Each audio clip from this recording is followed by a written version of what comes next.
बिस्मिल्लाहिर्रहमानिर्रहीम।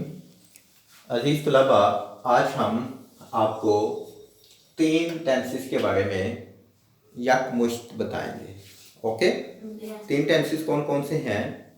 नंबर 1 है past continuous tense, number 2 है प्रेजेंट कंटिन्यूस टेंस और नंबर 3 है future continuous tense. Okay, continuous का मतलब होता है मुसलसल। कंटिन्यूस का मतलब क्या होता है? मुसलसल। कंटिन्यूस बेसिकली एडजेक्टिव है। कंटिन्यूस क्या है?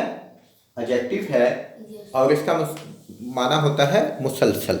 इसका माना क्या होता है? जबकि इसका जो वर्ब है वो है कंटिन्यू। इसका वर्ब है कंटिन्यू और कंटिन्यू का मतलब होता है जारी होना। क्या मतलब होता है? जारी होना। इस तरह इसकी जो वजाहत है ये है कि मुसलसल माजी का ऐसा ज़माना जो मुसलसल हो। समझ आ गई? इसका मतलब भी हुआ कि प्रेजेंट का यानी हाल का वो ज़माना जो जारी हो। ओके, क्या हुआ?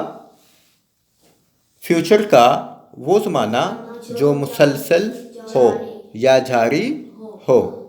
इसका उर्दू मीनिंग कुछ इस तरह से बनेंगे, फेल माजी जारी, ओके, और फेल हाल जारी और फेल मुस्तकबिल जारी।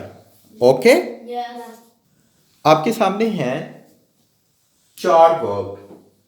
कम आना, ईट खाना, गो जाना और कंटिन्यू जारी होना। कंटिन्यू जारी होना। हमारे पास 4 वर्ब थे। हमने चारों वर्ब्स के साथ लगाया कॉम प्लस आईएनजी, तो ये बनता है कमिंग। ओके, क्या बनता है? कमिंग। ईट के साथ आईएनजी लगाया तो बनता है ईटिंग। गो के साथ आईएनजी लगाया तो क्या होगा? गोइंग। कंटिन्यू के साथ आईएनजी लगाया तो क्या होगा? कंटिन्यू। क्या होगा? कंटिन्यूइंग। इसके उर्दू ट्रांसलेशन में इस तरह के लफ्ज होंगे, मसलन कम, कमिंग, और कमिंग का मतलब होगा आ रहा। कम मीन आना और कमिंग मीन आ रहा। ईट मीन खाना और ईटिंग मीन खा रहा। और गो मीन जाना और गोइंग मीन जा रहा।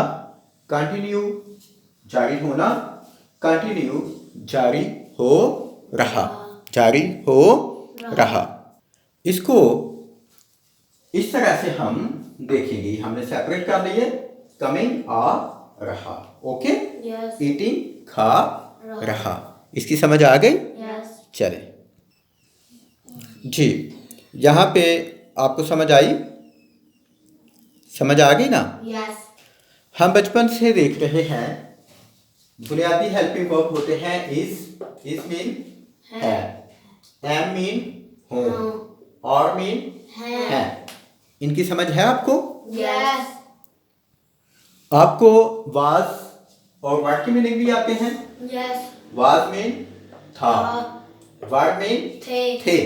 ओके, जैसे हम कहते हैं ही वाज ए स्टूडेंट, वो एक तालिब इल्म था। दिस वाज अ पेन, ये एक पेन था। ओके, हमने इसको यहाँ लिखा कमिंग से पीछे, इसको ईटिंग से पीछे लिखा, इसको यहाँ लिखा और इसको भी यहाँ लिखा। ओके, और इसकी कुछ ट्रांसलेशन अब कुछ इस तरह की बनेगी। ओके, इसकी कुछ इस तरह की शेप बनेगी। इज कमिंग आ रहा है, इज ईटिंग खा रहा है, इज गोइंग जा रहा है, इज कंटिन्यू जारी हो रहा है। समझ आ गई? अब हम वाज के साथ इसकी ट्रांसलेशन करेंगे। कमिंग के पीछे वाज लगाएंगे तो होगा आ रहा था, खा रहा था, was eating खा रहा था, was going जा रहा था। इसकी समझ आ गई? इसी के पीछे अगर हम वर लगाएंगे, क्या लगाएंगे? वर, तो फिर इसकी ट्रांसलेशन क्या होगी? आ रहे थे, क्योंकि वर मीन क्या होता है? थे। यहाँ पे हो गया was coming आ रहा था, और जब इसके पीछे वर लगेगा तो आ जाएगा आ रहे थे, यानी बात ज्यादा लोगों की हो रही है। इसकी ट्रांसलेशन इस तरह से होगी, वर कमिंग आ रहे थे, ओके? वर ईटिंग खा रहे थे, वर गोइंग जा रहे थे, ओके?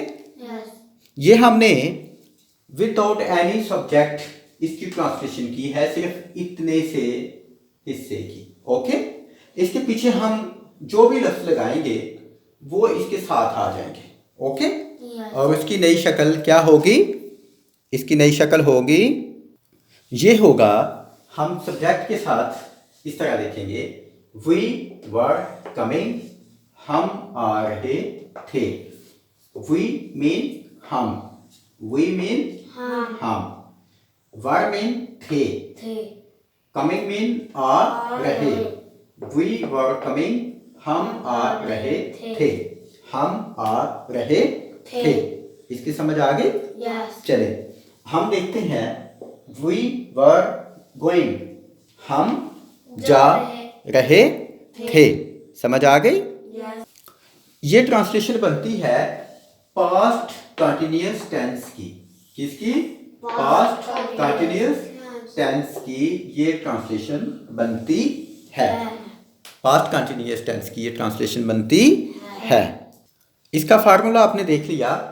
फार्मूला है सब्जेक्ट प्लस वाज या वर प्लस वर्ब की first form plus ING plus object. आप देखें, ये हुआ सब्जेक्ट, ये आ गया वाज या वर की जगह पे सब्जेक्ट के मुताबिक वर्ब, ओके?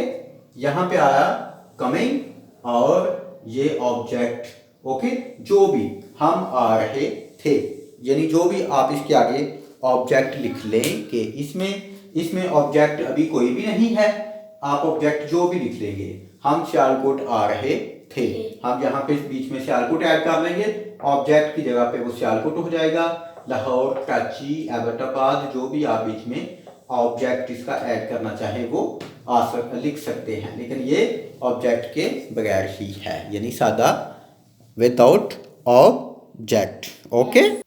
इसमें देखिए हमने कोई बड़ी तब्दीली नहीं की, हमने वाज की जगह पे सिर्फ और लगाया, ओके? वाज की वर्ड की जगह पे हमने और लगाया, तो अब ये बन गया है प्रेजेंट कंटिन्यूअस टेंस। हम आ रहे हैं, वी आर कमिंग, हम आ रहे हैं। और मीन हैं, वी मीन हम, कमिंग मीन आ रहे। तो ये बन गया कौन सा? Present continuous tense. ये बन गया है क्या? Present continuous tense. इसका फार्मूला हुआ subject plus is am are plus verb की फर्स्ट फॉर्म प्लस आईएनजी और उसके बाद ऑब्जेक्ट, ओके? इसके बाद ऑब्जेक्ट। इसका सब्जेक्ट के, ऑब्जेक्ट के और हेल्पिंग वर्ब के साथ कंप्लीट ट्रांसलेशन बनेगी। मसलन हम यहाँ पे सियालकोट लिख लेते हैं, हम सियालकोट आ रहे हैं, तो इसकी क्या ट्रांसलेशन होगी? We are coming to Sialkot, हम सियालकोट आ रहे हैं। आप इसको और भी कुछ सिटी का नाम लगा लें तो आप इसको इस हिसाब से तब्दील कर सकते हैं। इसकी समझ आ गई? अभी हो गया प्रेजेंट कंटिन्यूअस टेंस, ओके? अभी हमने कोई बड़ी तब्दीली नहीं की, हमने जस्ट क्या किया, जहाँ पे हमने इस एम आर लगाया था वहां पे हमने शैल बी लिख लिया। क्या लिख लिया? Shall be. जैसे हम आ रहे होंगे, हम आ रहे होंगे, तो we shall be coming, okay? हम खा रहे होंगे, we shall be eating, we shall be eating. और उसके बाद हम जा रहे होंगे, we shall be going, okay? और ये बन गया future continuous tense, future continuous tense.